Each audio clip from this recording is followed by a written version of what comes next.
শুধু দর্শক শ্রোতা মণ্ডলী, আপনারা দেখছেন বরাক সংবাদ। এই মুহূর্তে একটি সংবাদ নিয়ে আপনাদের সম্মুখে উপস্থিত হয়েছি আমি হয়রুল। নিয়ন্ত্রণ হারিয়ে বরাক নদীতে তলিয়ে গেল একটি অ্যাল্ট্রো। সারা রাত অভিযানের পর সকালে 7:30টায় মায়েমের মরদেহ উদ্ধার।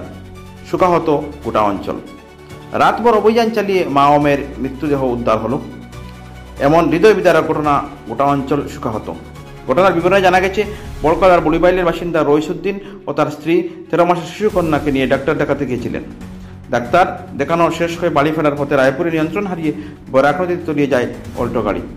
গৃহকর্তা রইসুদ্দিন বহু চেষ্টা করে গাড়ির গ্লাস ভেঙে বের হয়ে বরাক জুড়ে প্রাণে বাঁচলেও তার স্ত্রী ও 13 মাসের শিশুকন্যা নদীতে তলিয়ে যায়। ঘটনার কবল থেকে কোনো ক্রমে প্রাণে বেঁচে হাই হুল্লা চিৎকার করে শুরু করেন রইসুদ্দিন। স্থানীয় জনগণ চিৎকার শুনে ঘুম থেকে জেগে উঠে তল্লাশি অভিযানে নামলেও গাড়ির কোনো সন্ধান পাওয়া যায়নি। গৃহকর্তার অবস্থা সংকটজনক থাকায় তাকে তড়িঘড়ি শিলচর মেডিকেল কলেজ হাসপাতালে প্রেরণ করা হয়। এদিকে ঘটনার খবরে ঘটনাস্থলে উপস্থিত হন পুলিশ সুপার নোমাল মাহাতো সহ পুলিশের দলবল। সারা রাত এসডিআরএফ এবং এনআরএফ বাহিনী অভিযান চালিয়ে অবশেষে বুধবার সকাল 7:30টা নাগাদ উদ্ধার হয় মা ও শিশু কন্যার মরদেহ। এই মর্মান্তিক ঘটনার খবর চাওয়ার হয় সঙ্গে সঙ্গে পশ্চিম শিলচর জুড়ে সুখের ছায়া নেমে এসেছে।